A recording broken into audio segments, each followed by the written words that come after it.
Hi everyone, and welcome to the first video about a specific exercise and how you can modify it and do a million different things with it. The cool thing about exercises is that you can do whatever you want with them, really. You don't have to do the thing that they were designed for. For example, if you have tone exercises, you can do many different things that will involve tone exercises, as well as, let's say, if you're working on something that has a lot of different intervallic jumps. So you can make sure that your tone exercise is going to include intervallic jumps. You don't have to play an exercise for intervallic jumps to work on that one thing.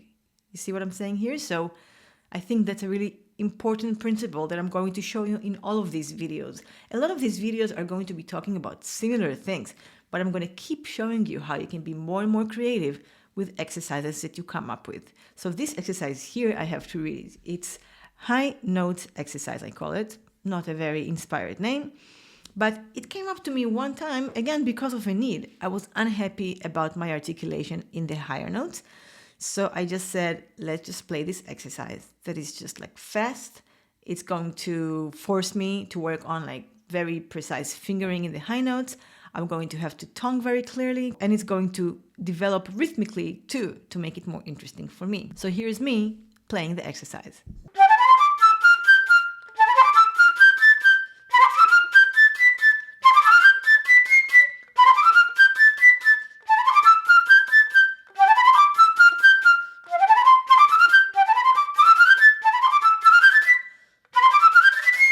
That was only the second take, so that's good. Sometimes when I'm showing an exercise also, it doesn't have to be perfect. It's just to show you the gist of what I'm doing, what I'm working on. I play a lot on the upper range there. And still I feel that when it comes to like super accurate, easygoing control, my fingers are a tiny bit more stiff when I go up there. So why not play an exercise that's going to annoy me and like push exactly on this button? So that's what this is for. A couple of things that I'm thinking about when I'm playing this exercise. Of course, you can download it right here. You can play it and just add any flats you want. It doesn't have to be like modulating it to a different key. So I can decide, let's say like I'm playing a piece currently, and for example, I feel like my B flat is not really ringing. So I'm going to insert B flat into this exercise.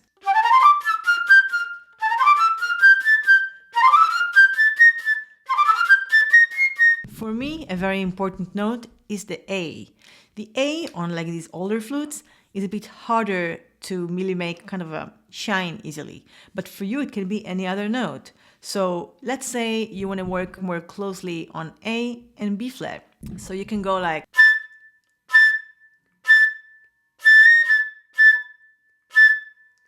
Let me try and explain why I'm actually lifting my lips this way. This is kind of like a bunny rabbit exercise that I really like.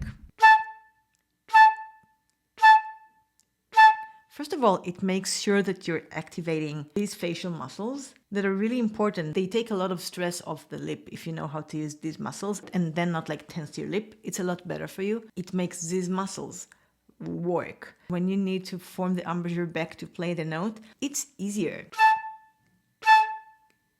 Supposed to... Sometimes when we breathe, we kind of lose it. So it's really, really helpful technique for catch breaths and breathing quickly, which you need to do in this exercise. So that's another thing.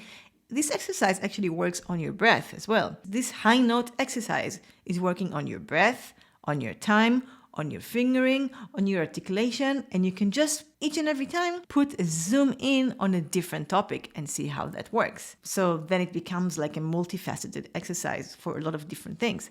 So for example, let's say I'm playing it with B natural, the way it was written, okay? B natural, and I want to work on this like lip lifting thing. It's these muscles here.